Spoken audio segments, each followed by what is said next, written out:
আমার মেয়ের বার্থডের জন্য আজকে বানাচ্ছি একটা বেশ প্রিজার্ভ করা যাবে এরকম ম্যাঙ্গো ক্যান্ডি। চকলেট তো কিনে গিফট করবোই, কিন্তু নিজের হাতের কিছু বানিয়ে দেওয়ার মধ্যে একটা আলাদা ভালোবাসা।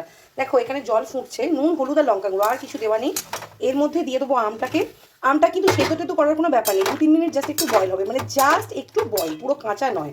2-3 মিনিট এটাকে একটু বয়েল করতে দেবো। দেখো 3-4 মিনিট মতন আমটা সেদ্ধ হয়ে গেছে।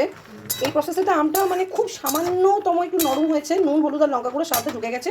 আর কিছু করার নেই, গ্যাসটা বন্ধ করে বাস এই জলটাকে একটু ঝরিয়ে নেবো। একটা ফুটো ফুটো ডিশে আমের জলগুলো ঝরিয়ে নিয়েছি। এবার যাব নেক্সট প্রসেসে। আমগুলোকে একটা পাত্রে ঢেলে আর শুধু তার উপরে অনেকখানি চিনি দিয়ে দেবো। এই অবস্থাতে পুরোটা জল ঝরিয়ে নিয়েছি। এবার জাস্ট এর মধ্যে একটু বেশি করে চিনি দিয়ে দেবো, কোনো রকম জল টল ঢালাঢালির গল্প নেই। চিনিটা দিয়ে এবারে কি করি দেখো, এই চিনিটাকে জাস্ট আমের মধ্যে ভালো করে পাইয়ে দিয়ে দেবো, দিয়ে আর এটাকে ঢাকা দিয়ে রেখে দিতে হবে। দেখো পেয়ার সে হাতে করে, মেয়ের জন্মদিনের জন্য বলে কথা, ভালোবেসে হাতে করে আলতো হাতে চিনিটাকে মাখিয়ে নেবো। আর এবার এটাকে ঢাকা দিয়ে 2-3 ঘন্টা তো মিনিমাম রেখে দেবো, তারপরে তোমাদেরকে দেখাবো। রস থেকে তুলে 2-3 দিন মতন রোদ খাওয়ানো হয়েছে ভালোভাবে। এখন এটা বেশ ভেতরটা জুসি আর বাইরেটা শক্ত শক্ত, সামথিং লাইক মোরব্বা বা টুটি ফুটি টাইপের হয়ে গেছে। অনেক ছিল, এই অবস্থাতেই তুলে তুলে মোটামুটি আমরা মামে মিলে খেতে খেতে এটা অর্ধেক হয়ে গেছে।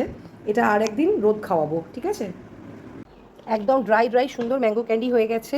এটা কাঁচের জায়গায় ভরে রাখলে সবচেয়ে ভালো, কিন্তু আমার কাঁচের জায়গা আপাতত খালি পাচ্ছি না। না, বেশ কয়েকদিন রোদে দিয়ে আর তারপরে একদিন ছাওয়াতে এটাকে শুকনো করে একটা একটা করে ছাড়িয়ে এরকম কৌটোয় ঢেলে রেখেছি। এটা আবছা ঝাপসা দেখতে লাগছে কারণ এটা একটা নর্মাল প্লাস্টিকের কৌটো, এটা কাঁচের কৌটো রাখলে সবচেয়ে ভালো।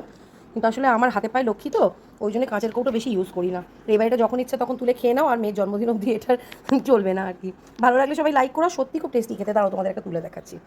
দেখো এই যেটা তুলে দেখালাম, এটার কৌটোয় যাবে না, এটা আমার মুখেই যাবে। সবাই একটা লাইক করে দিও। Tata, love you all.